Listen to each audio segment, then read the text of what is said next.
If you haven't done so, please watch the first in this series for all of the positive things we would like from a solarpunk future.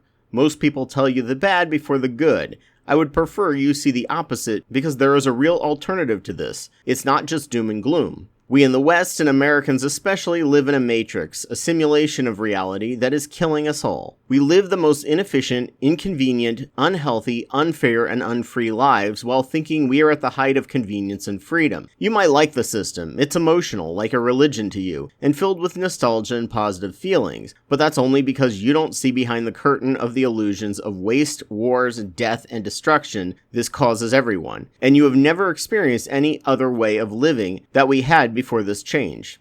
Our entire system in the West is designed for one thing and one thing only, to move money from the average person to rich people. As technology has advanced, they realized the best way to do this was to use psychology to convince people that they needed things they didn't, then give them the solution. However, the solution requires money, and money requires you to work for them. When you convince someone of a deficiency of a problem that doesn't exist, then give them a solution, whether it's true or not, this is the very definition of brainwashing. Yet advertising has figured out how to separate itself in our minds from propaganda. That is how deep this brainwashing goes.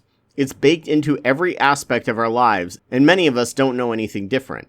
There is a key part of the system we live in that harms us all. That is, the suburbs. On its face, it sounds nice. You have the freedom to your own house, your own yard, your own vehicle, your own castle. When you own one of everything, you don't need anyone else.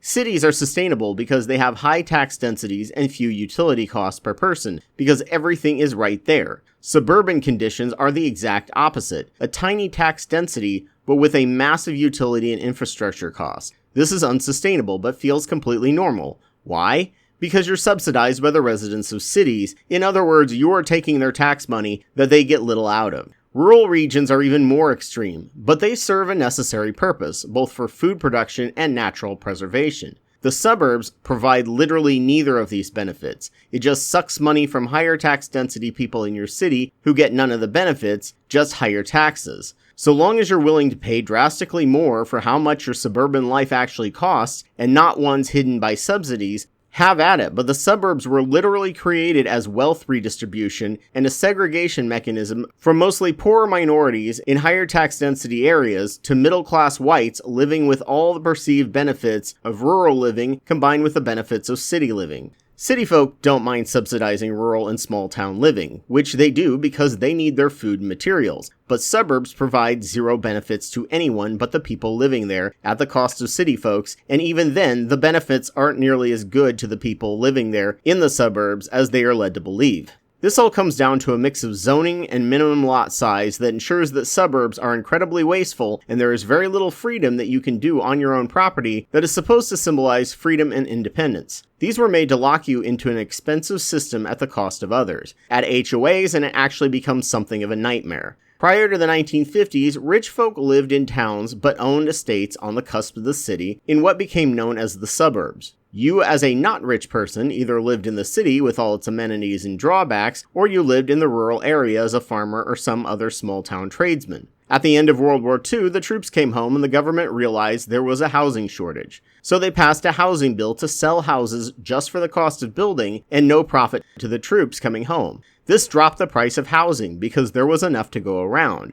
This became so popular that it began to spill over into the rural areas, eating up former farmland. Unions were strong, boosting the spending power of the average person, and getting a house built, even without these government subsidies, was affordable. Well, affordable at least to one group of people, that is. White folk were able to get all of these deals, but minorities, including vets, were not allowed access to any of it. Banks were actively allowed to discriminate for loans, and the government created a high-risk zone map for loans. Green area meaning good credit and low interest, yellow areas meaning moderate credit and moderate interest, and red areas meaning bad credit and high interest rates. I bet you think it was all based on scientific rigor based on people's spending and repayment habits. No, of course you didn't. It was based on the color of your skin. This is where the concept of redlining came from. People in green zones had to promise not to sell their property to a minority. This created extra layers of inequality and segregation. just more nuanced and easy to pretend it didn't happen. Minorities were just naturally poor. During this process, civil rights fighters began pushing for more equality, and when many of these practices were deemed unconstitutional, many began using other laws to maintain this segregation but still follow the law. They invented what is known as R1 zoning, single-family housing only, no mixed use, and multifamily homes with a minimum lot size that requires people to buy a big yard with their house. This ensured that the costs of these homes were out of reach for most minorities, but within financial reach for the average white person.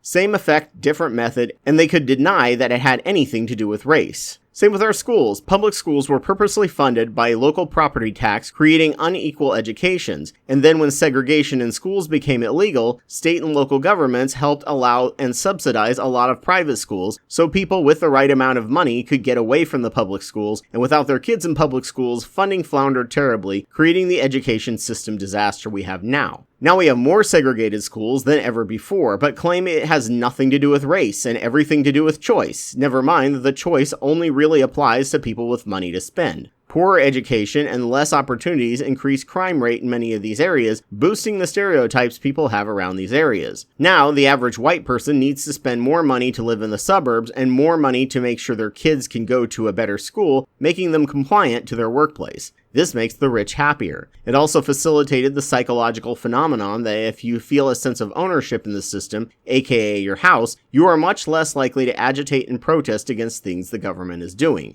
They should all just work hard and own one of everything like real people, not those lazy minorities. Since then, white people in general have lost any ability to properly organize politically for change due to lack of use, and their children and grandchildren never saw it in action, creating a learned helplessness when it came to the government. At the same time, another force found this new housing system very advantageous because it created a brand new market for a very expensive former luxury that now became a necessity: the car. Everyone now needed one if they wanted to live in a good neighborhood and a good school. Keeping up with the Joneses was now in full force, and everyone needed a car.